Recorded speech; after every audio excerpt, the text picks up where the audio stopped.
In this podcast episode, Dr. Tommy Wood, a medical doctor, neuroscience researcher, and expert in neuroplasticity and human performance, joins Andrew Huberman to explore cutting-edge science behind learning, brain plasticity, exercise, nutrition, cognition, and practical strategies to enhance mental performance across the lifespan. They delve into how different brain states favor learning, the role of physical exercise modalities in neuroplasticity, supplementation, and diet considerations, as well as insights about aging, dementia prevention, traumatic brain injury, and elite athletic performance. The conversation provides both scientific understanding and actionable guidance on optimizing brain function, learning capacity, and cognitive longevity. Dr. Wood defines neuroplasticity as the brain's ongoing capacity to change its synaptic connections to better adapt and navigate the environment. Neuroplasticity involves strengthening, forming, and pruning synapses, not simply the generation of new neurons, which largely ceases after early childhood except in very limited brain regions. He emphasizes the importance of both creating new synaptic connections and removing ineffective ones, especially in motor skill learning.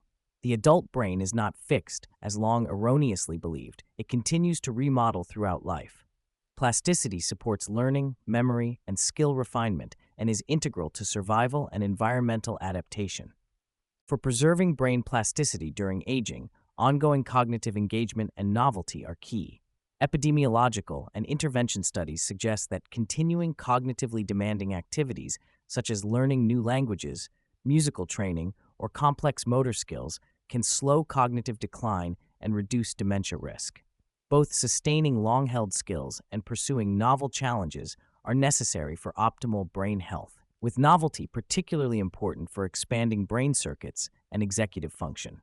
Social engagement and multisensory complex tasks provide broad stimulation beneficial for plasticity. Dr. Wood stresses the importance of embracing a beginner mindset without fear of failure, as making mistakes is critical to learning and plasticity at any age. Dr. Wood discusses different brain states that influence learning and performance. The concept of flow is described as the maximal expression of a learned skill performed effortlessly at the edge of one's ability. However, he introduces the lesser-known but crucial clutch state, a high-engagement mental state characterized by deliberate focus and effortful work despite challenges or friction. Clutch states enable high-level performance through sustained effort and tenacity, even when it feels difficult, contrasting with the effortless aura of flow. Both states are valid for peak performance, but clutch states may be particularly important during skill acquisition and plasticity.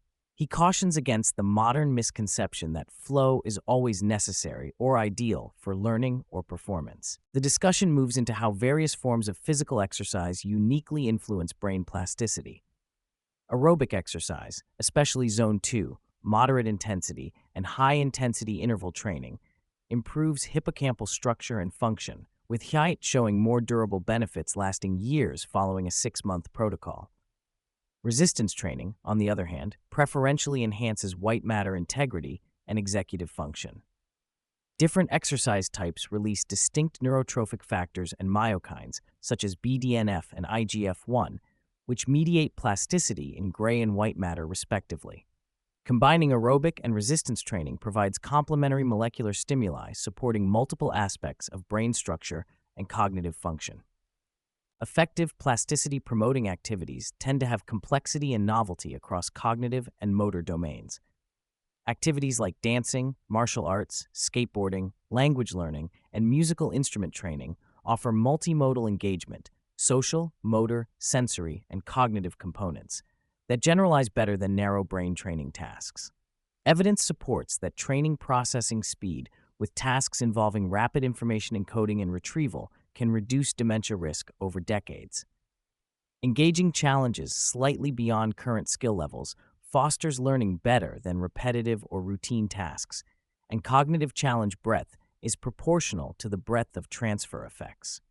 Dr. Wood highlights that intense, focused learning or training sessions should last about 60 to 90 minutes per session, typically divided into 2 sessions per day to maximize plasticity without burnout. Extended efforts beyond these durations often reduce productivity and cognitive performance. He underscores eliminating distractions such as electronic notifications and phones to foster deep focus, citing Gloria Mark's work on attention span that shows interruption-prone individuals often self-distract even in unbroken periods. Switching between multiple projects during cognitive fatigue is a practical strategy for sustained productivity. Feeling motivated and challenged to overcome difficulty is essential to maintain commitment and mental well-being. Dietary quality, adequate nutrient intake, and energy balance profoundly impact brain function and plasticity. The Mediterranean DASH-derived MIND diet correlates with lower dementia risk, focusing on whole foods rich in vegetables, seafood, berries, and healthy fats, rather than any single food group. Energy balance is critical. Both chronic caloric excess and deficiency negatively affect brain volume and cognitive function. Key nutrients for cognition include vitamin D, B vitamins, especially B12 and folate, omega-3 fatty acids, magnesium, iron, choline, and antioxidant polyphenols. Supplements targeted to individual deficiencies, identified via blood testing, are more effective than indiscriminate use.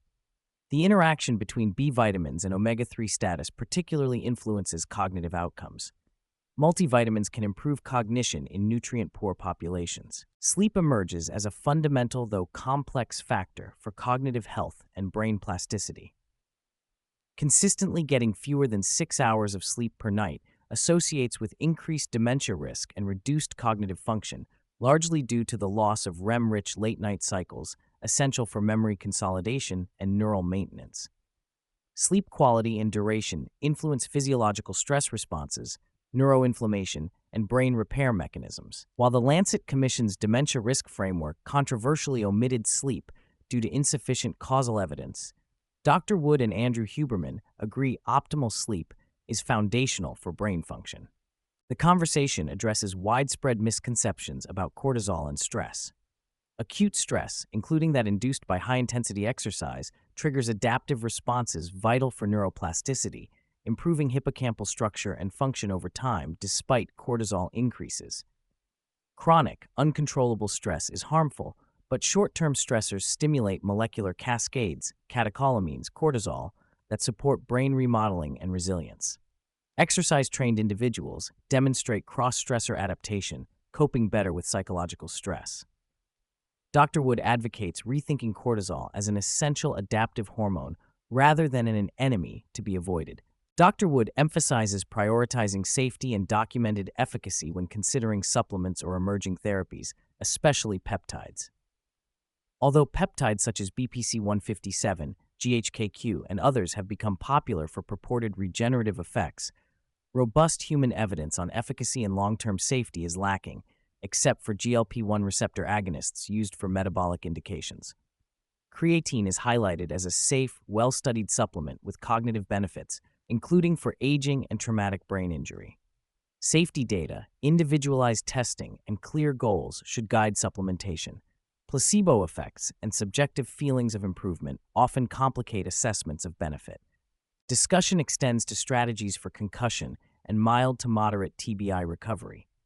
Immediate cooling or avoidance of hyperthermia, maintaining blood sugar stability by avoiding refined sugars and abstaining from alcohol and caffeine due to their disrupting sleep and increasing metabolic demand are practical first steps.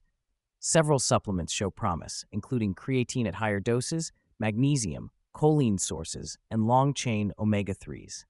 Early controlled physical activity and vestibular ocular motor rehabilitation are key to recovery. Emerging research into psychedelics for TBI and PTSD effects is noted as promising but experimental. Preventing infection and minimizing severe illnesses through vaccination and good healthcare supports cognitive resilience over time. Approximately 45% of dementia cases, and potentially up to 70% when societal factors are included, may be preventable by addressing known risk factors.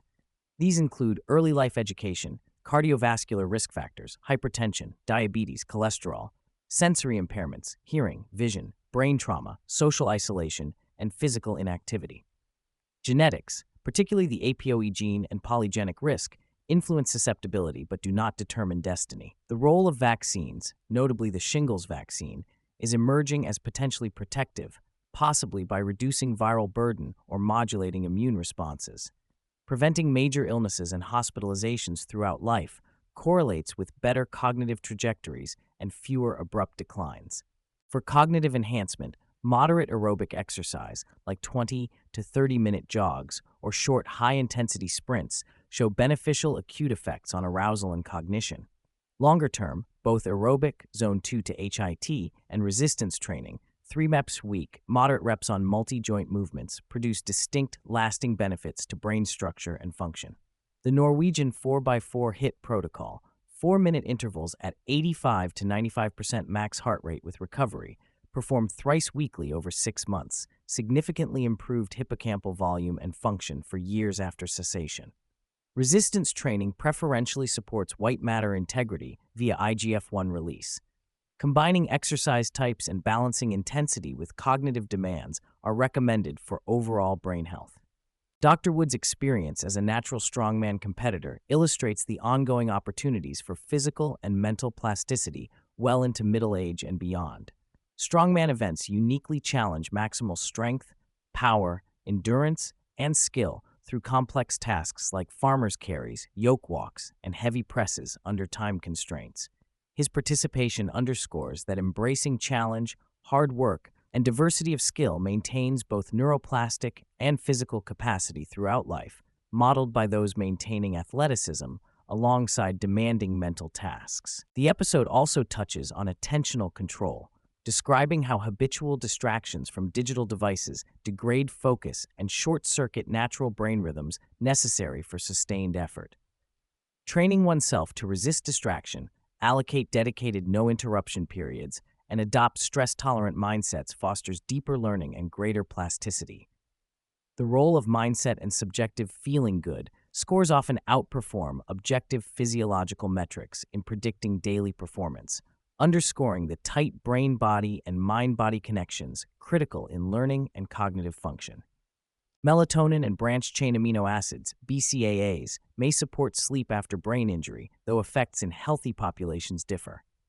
Chronic supplementation with creatine and omega-3 fatty acids has potential neuroprotective value, especially for those at risk of brain injury or cognitive decline. Multivitamins and targeted nutrient repletion can improve brain health, particularly in those with suboptimal diets. Awareness of nutrient synergies, metabolism, and individual variability is vital in maximizing benefits and avoiding unnecessary supplementation.